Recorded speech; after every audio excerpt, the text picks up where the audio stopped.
Assalamualaikum warahmatullahi wabarakatuh. Alhamdulillahirabbil alamin. Wassalatu wassalamu ala asrofil anbiya'i wa mursalin wa ala alihi wa sahbihi ajma'in amma ba'du.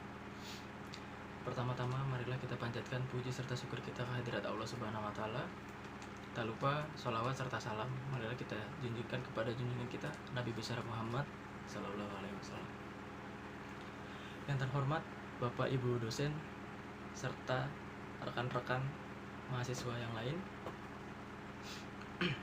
Di sini saya akan membawakan sebuah pidato yang bertemakan narkoba. Bahaya penyalahgunaan narkoba sering terjadi di kalangan anak muda, pelajar, dan mahasiswa seperti kita ini. Kasus pertumbuhan narkoba dari tahun ke tahun selalu meningkat. Padahal sebenarnya kita tahu narkoba ini sangat tidak bagus untuk kesehatan tubuh kita. Namun, masih saja banyak teman-teman kita yang menjadi korban. Penyalahgunaan narkoba memang tidak selalu menyasar kepada anak muda. Kadang orang tua juga banyak yang menggunakan narkoba dengan alasan seperti apapun. Namun yang jelas, hal demikian itu sangatlah dilarang oleh pemerintah dan agama kita. Padahal dengan mengonsumsi obat-obatan semacam ini, bakat dan potensi kita akan hilang karena pikiran kita akan terganggu akibat terlalu sering mengonsumsi narkoba.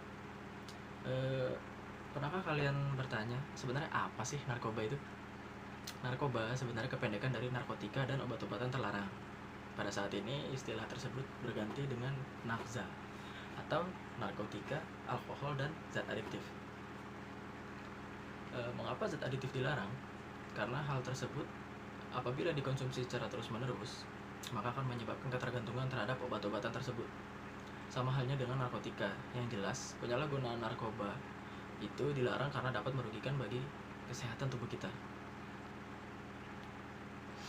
Istilah kecanduan obat-obatan dapat kita artikan di mana seseorang mengkonsumsi obat tersebut akan senantiasa terus mencoba mengkonsumsi obat tersebut.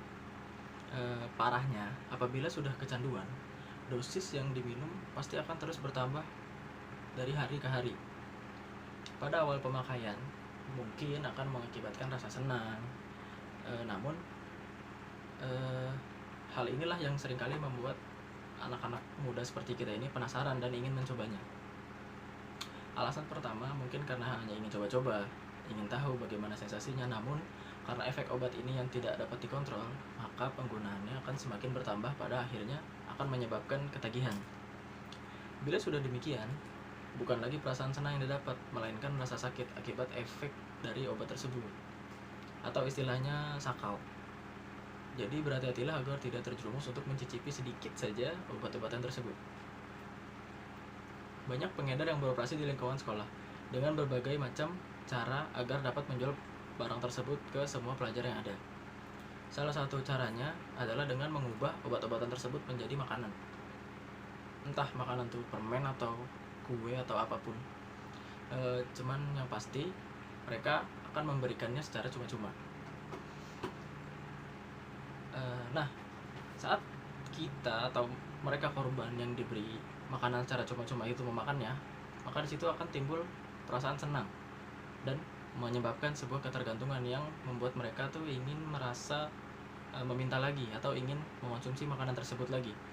Nah, disitulah oknum tersebut akan memasang harga kepada para pelajar tersebut, sehingga mereka akan kena dampak dari narkoba itu. Dari segi kesehatan, gangguan akibat narkoba ada banyak. Contohnya, perlahan akan terjadi gangguan pada otak dan tubuh. Gangguan ini terjadi dalam tempo yang cukup lama. Terjadi perubahan sel saraf pada otak. Hal ini akan terjadi apabila orang tersebut mengkonsumsinya dalam waktu yang cukup lama, sehingga bila suatu saat dihentikan pemakaiannya, efeknya pun tidak akan segera hilang. Butuh waktu yang lama untuk menghilangkan efeknya dari tubuh. Bisa juga tubuh terkena dehidrasi. Orang yang terbiasa mengkonsumsi narkoba, dirinya akan mudah sekali dehidrasi, yang pada akhirnya menyebabkan kejang-kejang, mudah panik, halusinasi, sakit dada, dan sikapnya menjadi agresif. Golongan obat-obatan asam gamma hidroksibutirat dan rohypnol dapat menyebabkan efek sedatif, kebingungan, kehilangan ingatan, perubahan perilaku, koordinasi, tubuh terganggu, dan menurunnya tingkat kesadaran. Untuk halusinasi karena penggunaan marijuana atau ganja. Marijuana atau ganja dapat menyebabkan efek samping halusinasi, muntah, peningkatan tekanan darah, denyut nadi, gangguan kecemasan, kebingungan, serta paranoia. Efek panjang marijuana adalah gangguan mental seperti depresi dan gangguan kecemasan, kejang-kejang, bahkan sampai kematian. Bahaya narkoba merupakan penyalahgunaan metafetamin atau lebih dikenal dengan sabu-sabu. Sabu-sabu itu dapat menyebabkan berbagai efek buruk, termasuk perilaku psikotik, kejang-kejang, bahkan kematian akibat overdosis. Lalu, bagaimana cara mengatasinya apabila sudah terlanjur menjadi korban? Usaha pencegahan terhadap narkoba di kalangan anak muda, pelajar seusia kita ini sudah sebaiknya menjadi tanggung jawab kita semua. Maksudnya adalah tanggung jawab dari orang tua kita, guru-guru kita, serta masyarakat yang harus aktif dalam mewaspadai ancaman narkoba.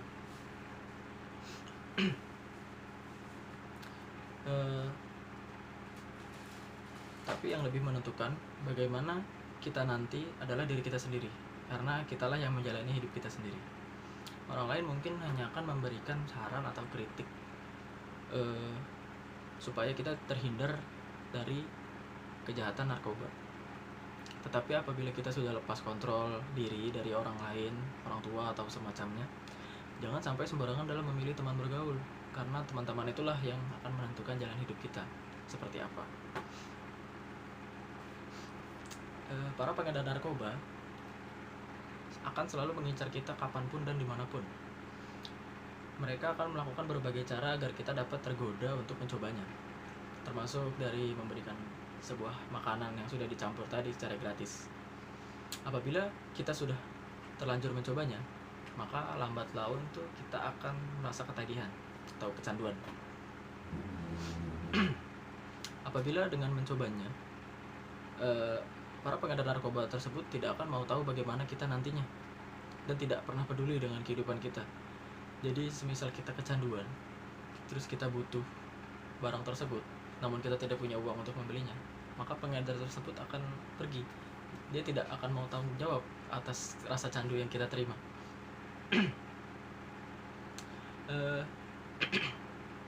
Pastinya mereka terus memburu kita dan bersiap akan menghancurkan masa depan kita dengan menjajakan narkotika tersebut. Tiada pilihan lain. Kita hanya harus waspada dan mampu membawa diri kita agar tidak terayu oleh rayuan mereka. Sayangilah diri kita, teman-teman kita, semua orang yang ada di sekeliling kita, termasuk masa depan kita dan orang tua kita. Yang tidak kalah penting ialah pendidikan moral dan keagamaan. Harus lebih ditekankan kepada diri kita masing-masing, karena salah satu penyebab terjerumusnya kita ke dalam hal negatif seperti ini adalah kurangnya pendidikan moral dan keagamaan yang kita serap. Sehingga pada kesempatan ini saya mengajak teman-teman, rekan-rekan untuk bersama-sama lebih aktif dan peduli terhadap penyalahgunaan narkoba. Marilah kita gunakan waktu kita yang positif. Marilah kita menggunakan waktu kita untuk kegiatan yang positif.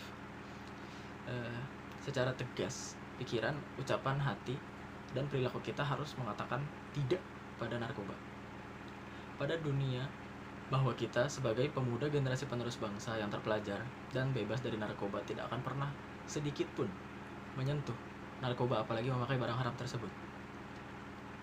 Demikian yang dapat saya sampaikan. Kurang lebihnya mohon maaf. Wabillahi taufiq wal hidayah. Wassalamualaikum warahmatullahi wabarakatuh.